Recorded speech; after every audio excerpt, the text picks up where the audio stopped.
Hola, bienvenidos una vez más a Semana Noticias.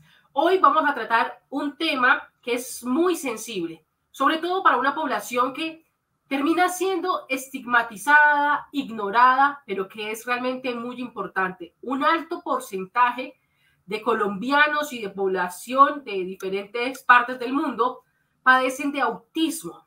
Normalmente se han centrado la atención en, a grosso modo, tratar de atender las necesidades de esta población. Pero pocas veces se han puesto a mirar qué tanto problema y cómo afecta también en la salud mental a sus cuidadores, a los padres de familia de estos niños que padecen de autismo. Pues hay una psicóloga, es colombiana, que está haciendo historia en el mundo. Ella hizo un estudio reciente, ella es de Quibdó, Chocó, vive ahora en Europa y desde allí presenta los primeros resultados de qué tanto estrés y cómo se ve afectada la vida de los padres de los niños que sufren autismo, evaluando una población desde niños hasta adolescentes. Pero ella va a ser quien nos cuente precisamente los detalles de esta investigación, qué encontró y cómo podemos ayudar a mejorar la calidad de vida de esta población. Doctora, bienvenida a Semana. Hola, buenas tardes. Heidi Sánchez, Gracias. usted es de Quibdó, ¿cierto? Sí, claro, yo soy de Quibdó. Nací allá y estuve hasta los 16 años en Quibdó y Y luego ahorita, estudié en Medellín, ¿dónde la está? universidad, y luego hace 22 años vivo acá en Suecia. En Suecia. Y Sí. precisamente esa es la población que usted analiza, ¿cierto? ¿Hace el comparativo con los dos países? Sí, claro. Yo me decidí a tratar de hacer una comparación entre esos dos países, entre esas dos culturas, porque sabemos que son países con niveles socioeconómicos, culturales diferentes, donde está Suecia como un país que se cataloga como de alto nivel socioeconómico y Colombia que vendría siendo un nivel más medio, podríamos decir, a nivel socioeconómico. Entonces por tener una parte de cultura colombiana, pero también haberme integrado mucho la cultura sueca, sentí que era importante tratar de articular, decir algo y tratar de mirar cuáles son las diferencias, cuáles son las similitudes entre estas dos culturas y decidí enfocarme precisamente a lo que tú decías, a cómo vemos el impacto, decir algo negativo, que estas condiciones tienen en los padres y en las familias. Entonces, mi estudio lo que hace es mostrar la percepción del estrés parental y de los síntomas de salud mental en grupos de padres suecos y colombianos que tienen sus niños de 1 año hasta los 17 años. ¿Y Es qué un arrojó esa estudio investigación? transcultural. ¿Perdón? ¿Qué arrojó esa investigación? Sí. Pues es interesante porque arrojó varias cosas. Lo que yo quería mirar era los niveles de estrés y mostraron que el estrés en ambos países es similar. También mostró que los padres colombianos tienen indicaciones de un poquito más de síntomas de depresión que los padres suecos.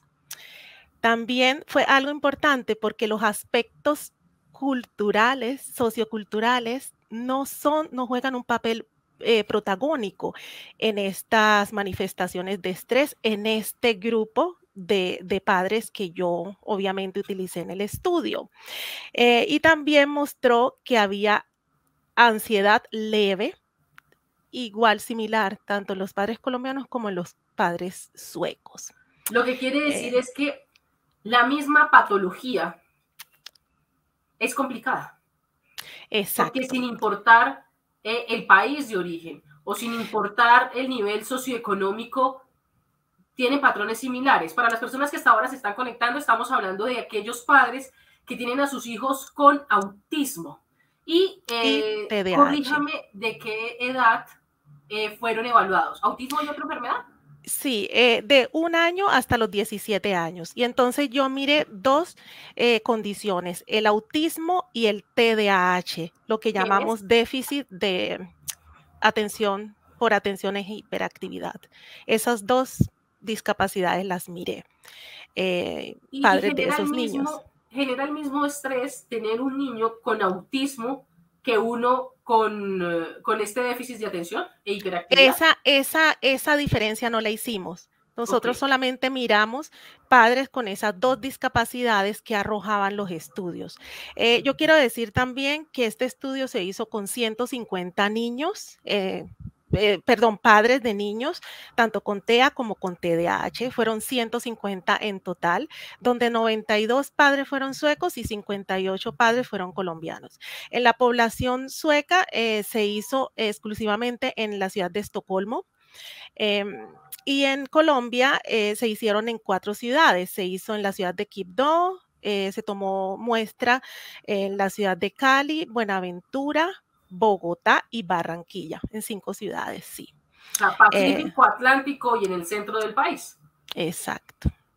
Entonces eso también fue muy interesante porque yo utilicé 3 escalas, 3 que miden la salud mental y el estrés en los padres y una sociodemográfica donde yo miraba aspectos, por ejemplo, socioeconómicos, la cantidad de niños, el nivel escolar de los padres, en qué ciudades vivían, si era pequeña, mediana, grande.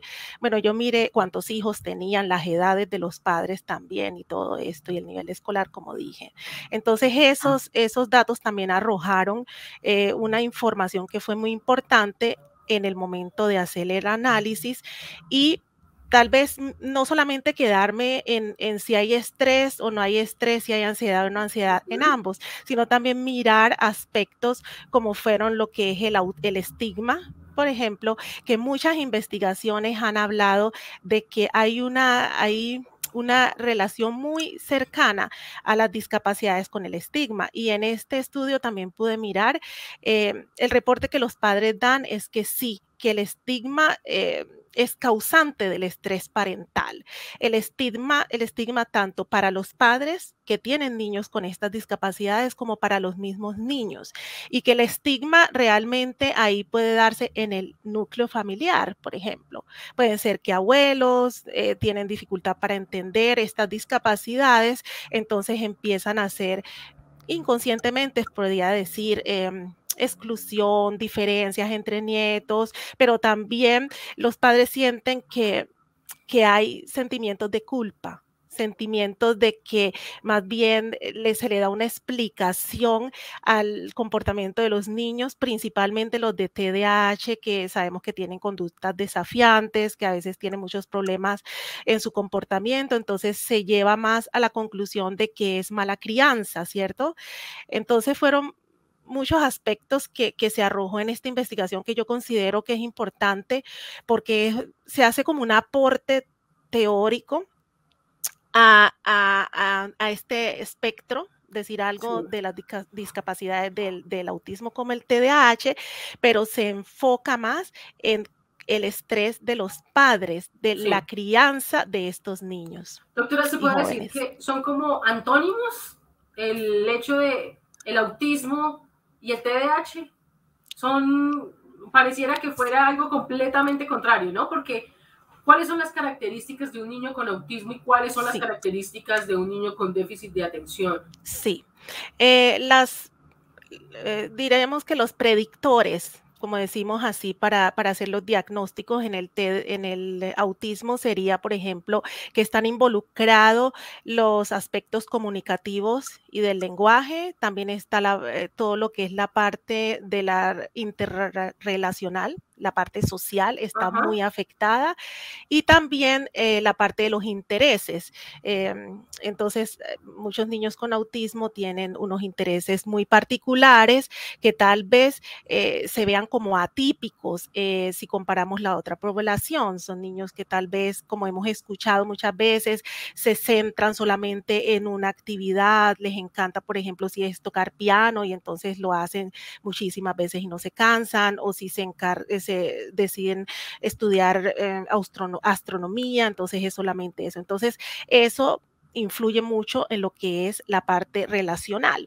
Si miramos el TDAH, los predictores son mucho más enfocados, por ejemplo, dificultades en la atención, dificultades en recordar la memoria, enfocarse en actividades que exijan un poquito más de concentración mental. También hay mucha impulsividad y también hay mucha hiperactividad. Decir algo, los niños que vemos que tienen mucha dificultad como para sentarse tranquilitos, o las personas adultas también o adolescentes.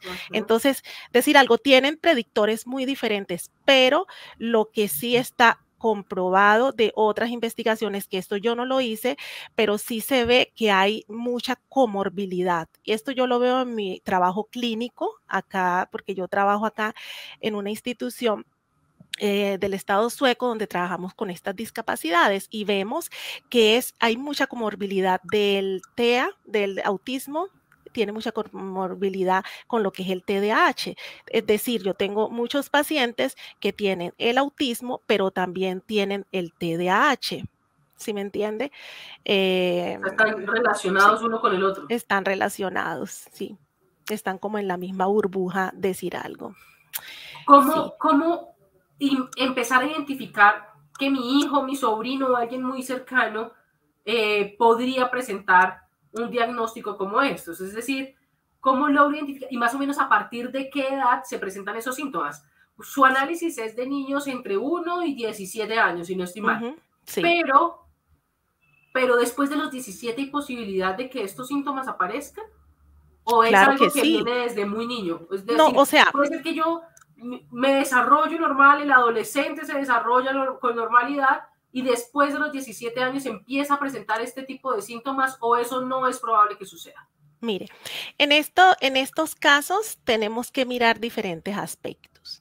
Estos trastornos pertenecen a lo que se llaman los trastornos del neurodesarrollo, es decir, hay una parte del cerebro que es la que manda las funciones, y allí se ha visto que hay un desarrollo atípico en la maduración del cerebro, ¿cierto?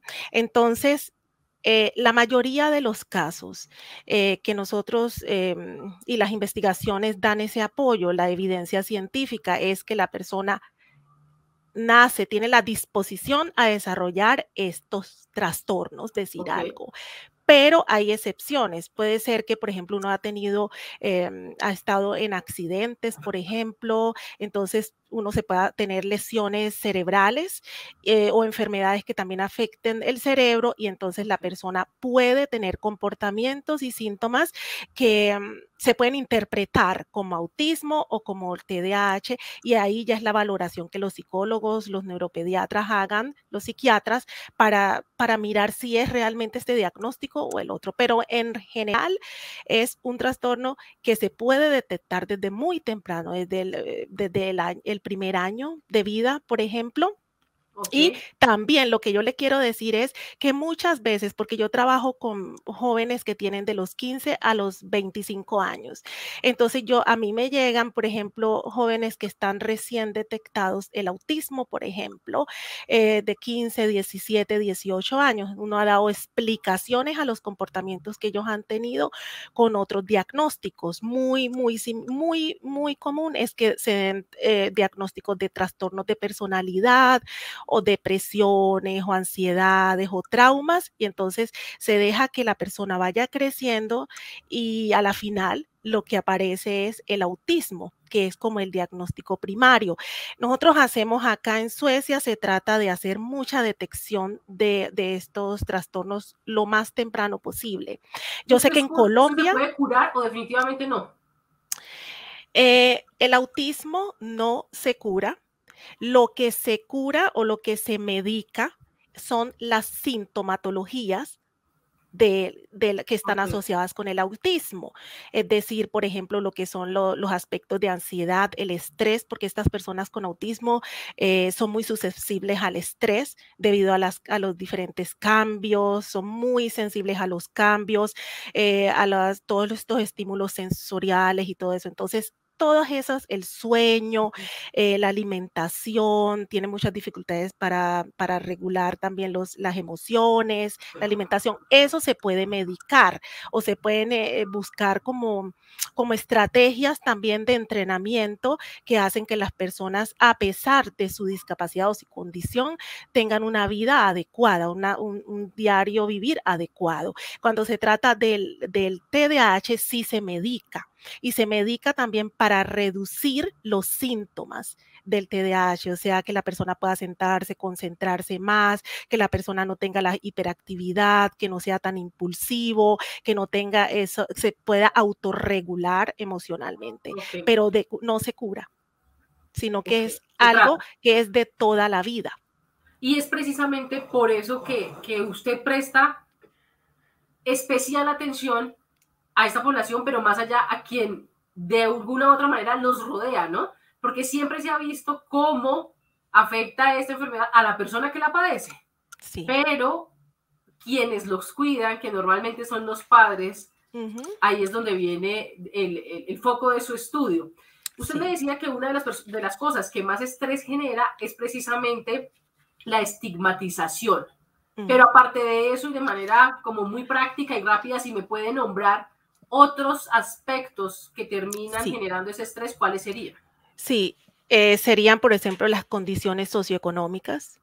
Hay muchas demandas y mucho agotamiento de los padres en lo que son los recursos económicos, en lo que son los recursos sociales y también lo que son los recursos emocionales, porque tener un niño o un adolescente con estas condiciones es exigente, exigente en el sentido de que tienen unas particularidades que, que son tan complejas que necesitan un cuidado muy todo el tiempo, muy continuo. O Entonces, es sea, como en qué decir, se gasta dinero, por ejemplo, en qué sale más costoso que cualquier otro pelado de la misma edad. sí, se gasta dinero, por ejemplo, en las consultas, porque es que resulta que para que puedan tener un desarrollo, estos niños necesitan una cantidad de entrenamientos. Entonces es muy común que los niños necesiten entrenamientos fonoaudiólogos, por ejemplo. Esa es una profesión muy importante para que les ayuden todo lo que es el desarrollo comunicativo.